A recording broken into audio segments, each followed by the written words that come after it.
Katonda wa kisa. Message mbadde nyina eyo tutonga mbadde nyina obwo oyakugamba munange nsabira bandi mubadde banyine ekizibu bwekiti naye kyenjize kinakayiga gwe wetunuddemu oyinza okusanga nga ate gwe mulwadde nnyo mu mwoyo ne mu mubiri okusinga oli akugamba nti omusabire. Ekyokubiri, are you worthy to pray to God? To pray to God? Are you worthy? Being prayed for or to pray to God? Nti nawe weka oyina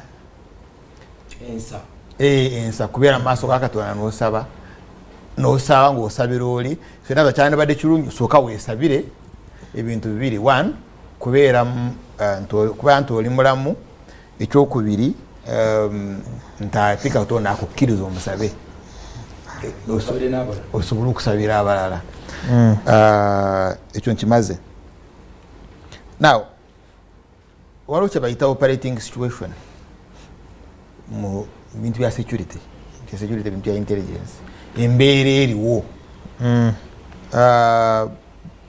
Bw'oba nga bino bye twogerako parliament eyo gy'olaba waliwo incidences ezakagibaako ezakagwawo awo zotalina kuyisaamu maaso. Esooka baleeta omutwe gw'omwana kid bakatemako omutwe ne baali bagutwala police ne bakwata ne bagurapinga ng'ekirabo as a gift nga baguleese nti gwa speaker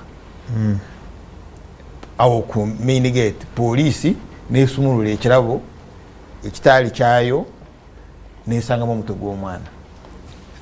Ate ebyo byonna byabawo mu biseera byakalulu. Ekyo kimu. Ekyokubiri, bw'ogendayo ku ground, njagala mukulu Kiwanda awakanye nti offices ba Oulanyah bamala okuziyingira bamala okuwangula obululu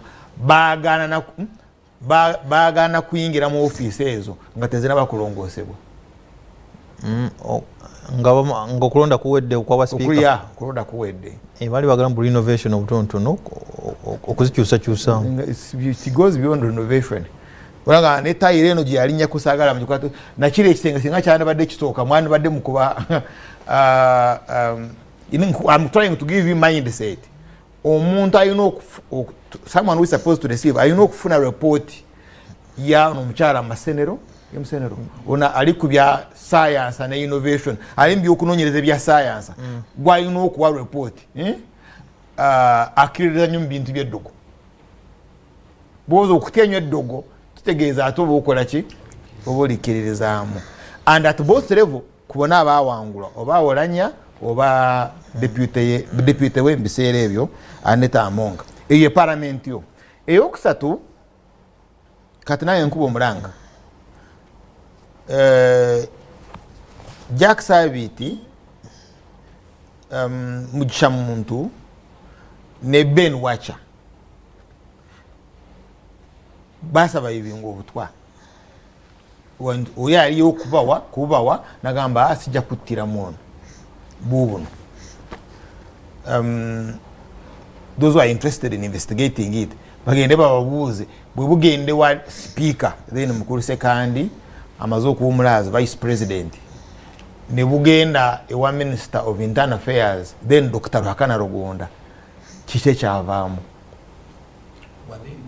Yes, parliament. Talking about the parliamentary campaign. So bw'ogamba nti kunoonyereza bw'ogamba ku confidence then let's have an open inquiry.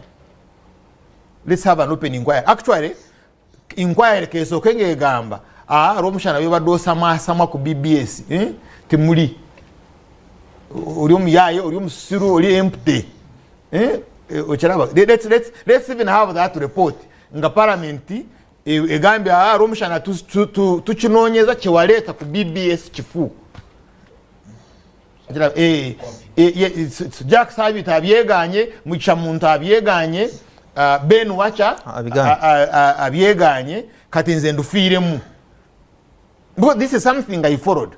I think you raised the severally on social media nebirala.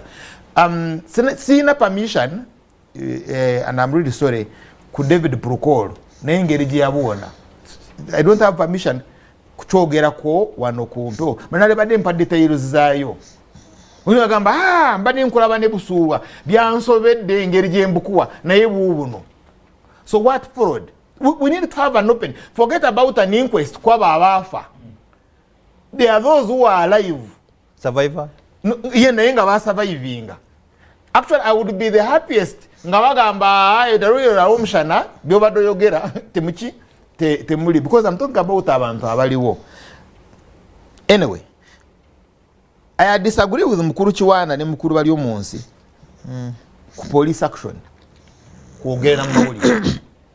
Because oyagala kuleetawo public order, because gwe mulimu gwa police.